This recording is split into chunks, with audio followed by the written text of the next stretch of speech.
को क्लीन कैसे करना है और कैसे आपको बालों को छोड़ते छोड़ते एक्स्ट्रा हेयर्स निकालने हैं।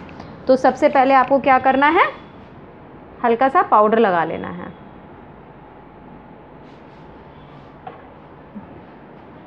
आपको हेयर ग्रोथ दिख रही होगी, स्ट्रेच करो बेटा।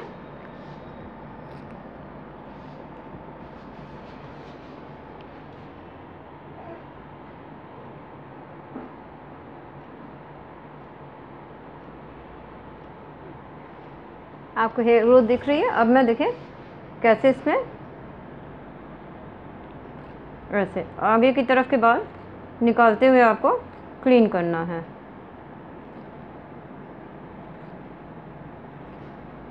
फिर यहाँ पे जब आप आएंगे तो हाथ को ऐसे टिल्ट कर देंगे। ऐसे करेंगे तो यहाँ की आईब्रोज कट जाएगी, तो आपको क्या करना है, हाथ को थोड़ा टेढ़ा कर देना है और फिर ऐसे एक्स्ट्रा बाल आपको जो भी हैं वो निकालने हैं। और फिर आपको नीचे की तरफ एक्स्ट्रा बाल सारे क्लीन कर देने हैं।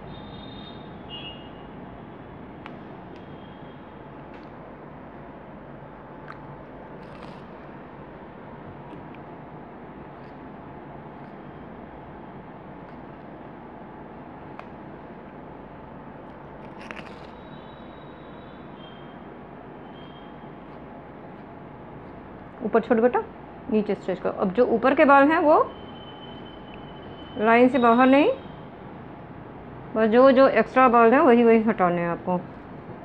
ग्रोथ को देखते हुए आपको समझ में आ जाएगा कि कौन से एक्स्ट्रा। बिंदी के बीच के बाल को क्लियर करना है और जो नोज़ के पास है बाल उनको क्लियर करना है। और उसके